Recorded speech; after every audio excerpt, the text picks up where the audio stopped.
Assalamualaikum warahmatullahi wabarakatuh. Perkenalkan, nama saya Marni, jurusan Manajemen Keuangan. Di sini saya akan menjelaskan sedikit materi dari pertemuan pertama sampai pertemuan ketujuh. Yang pertama ada pengantar ekonomi Islam. Teori, sistem, dan kegiatan ekonomi umat Islam merupakan 3 pilar yang harus membentuk sebuah sinergi. Sebagai ilmu, ekonomi Islam memberikan makna bahwa dalam ekonomi Islam yang benar-benar sesuai dengan prinsip umat Islam harus mampu dibedakan antara ekonomi Islam sebagai ilmu dan Islam sebagai suatu keyakinan. Islam merupakan keyakinan yang kebenaran di dalamnya bersifat mutlak, sedangkan ekonomi Islam sebagai ilmu memberikan kebenaran yang masih bersifat relatif. Hal ini memberikan makna bahwa sebagai ilmu, ekonomi Islam baru harus selalu berkembang dan menyajikan ilmu yang benar-benar sesuai dengan prinsip syariat Islam. 3 wilayah, level, teori Islam dan aktivitas tersebut menjadi basis dalam upaya penegakan syariah dalam bidang ekonomi Islam yang harus dilakukan secara akumulatif. Dengan demikian, diperlukan upaya yang sinergi dengan melibatkan seluruh komponen untuk menegakkan syariat dalam bidang ekonomi. Materi yang kedua yaitu konsep dasar ekonomi Islam. Konsep dasar ekonomi Islam. Islam sebagai agama merupakan konsep yang mengatur kehidupan manusia secara komprehensif dan universal, baik dalam hubungan dengan Sang Pencipta maupun dalam hubungan sesama manusia. Ada 3 pilar pokok dalam ajaran Islam, yaitu 1 akidah, yang kedua syariah, yang ketiga ada akhlak. Materi ketiga ada karakteristik dan prinsip ekonomi Islam.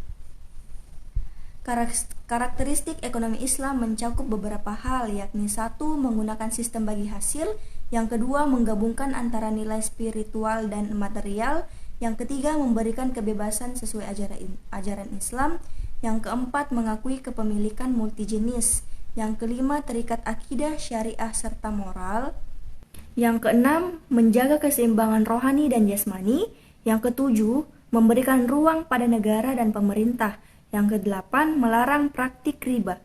Prinsip ekonomi Islam menekankan pada 7 poin. Yang pertama, sumber daya merupakan pemberian atau titipan dari Allah Subhanahu wa taala sehingga manusia tidak boleh semena-mena. Yang kedua, tidak ada kepemilikan mutlak. Yang ketiga, berjamaah agar saling menggerakkan ekonomi. Yang keempat, pemerataan kekayaan sehingga tidak ada disparitas. Yang kelima, ekonomi syariah menjamin kepemilikan masyarakat dan penggunaannya direncanakan untuk kepentingan orang banyak. Yang keenam, seseorang yang memiliki kekayaan tertentu wajib membayar zakat. Yang ketujuh, prinsip ekonomi syariah adalah melarang riba dalam bentuk apapun. Materi selanjutnya yang keempat ada sejarah pemikiran ekonomi Islam.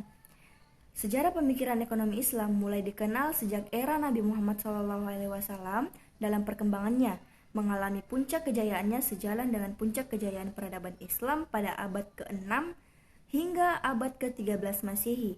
Kala itu, ekonomi Islam berkembang pesat, diterapkan di berbagai wilayah di dunia, utamanya di bawah kepemimpinan Islam.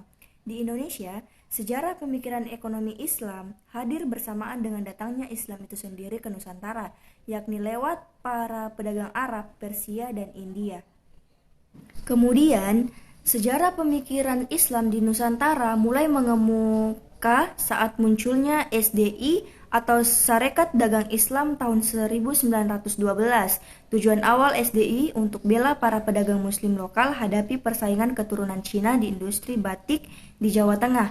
Kemudian SDI berubah menjadi SI atau Sarekat Islam tahun 1914 dipimpin oleh Cokro Aminoto. SI lebih politis. SI lebih fokus melakukan perjuangan melawan Belanda di Indonesia dengan berbagai program selain ekonomi, yakni pendidikan pribumi, politik, dan aksi-aksi massa. Baik, materi kelima yaitu ada sejarah tentang pemikiran ekonomi Islam di masa modern.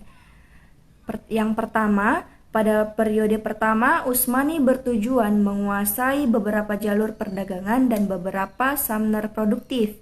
Yang kedua, beberapa rute haji mengantar warga dari berbagai wilayah kerajaan Utsmani ke Mekah dan Madinah.